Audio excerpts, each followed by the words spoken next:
আজ দুর্বার নেতৃত্বে গড়ি স্বপ্নের ক্যাম্পাস শীর্ষক কেন্দ্রীয় ছাত্র সংসদ নির্বাচিত প্রতিনিধি সংবর্ধনা 2025 অনুষ্ঠানে উপস্থিত হয়ে আমি যেমন গর্বিত তেমনি গভীরভাবে আবেগাপ্লুত। এই শিরোনামটি শুনলে আমার ছেলে ফয়সাল আহমেদ শান্তর কথা মনে পড়ে যায়। শান্ত স্বপ্ন দেখতো এমন এক দেশ ও সমাজের যেখানে মতের ভিন্নতা থাকবে কিন্তু শত্রুতা নয়, যেখানে নেতৃত্ব মানে হবে সেবা, সাহস আর সত্যের পক্ষে দাঁড়ানো। সে একটি সুন্দর ও ন্যায়ভিত্তিক বাংলাদেশের স্বপ্ন দেখত।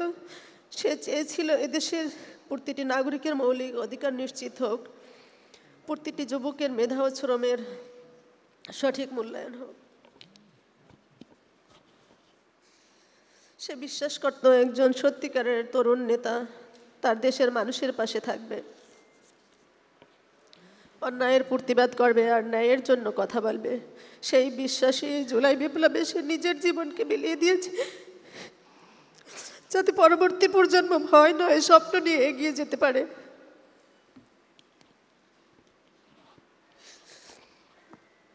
আজ তোমাদের এই নবনির্বাচিত নেতৃত্ব দেখে আমি মনে করি শান্তর স্বপ্ন বৃথা যায়নি। তোমরাই সেই দুর্বার নেতৃত্ব যার ন্যায়, ভালোবাসা ও মানবিকতার ভিত্তিতে স্বপ্নের সমাজ ও ক্যাম্পাস গড়ে তুলবে।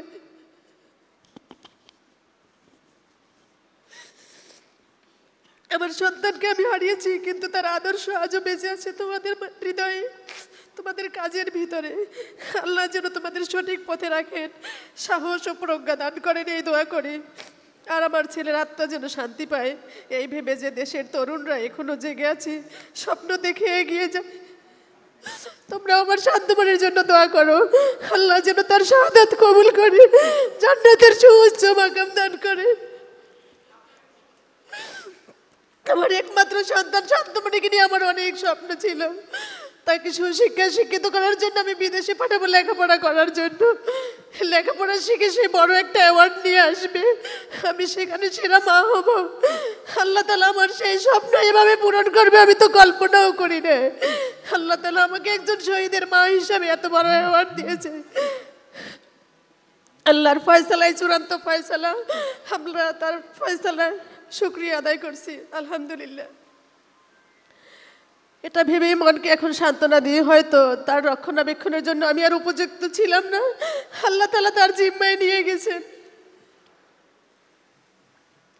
আগে অনেক স্বপ্ন ছিল আমার একমাত্র সন্তানকে নিয়ে বেঁচে থাকার, এখন আর একটা মুহূর্ত আমার বাঁচতে চায় না। আমার সবার কাছে শান্তমনের জন্য দোয়া চেয়ে বিদায় নিচ্ছি। ধন্যবাদ সবাইকে। সবাই শান্তমনের জন্য দোয়া করবেন, আল্লাহ যেন তার শাহাদাত কবুল করে।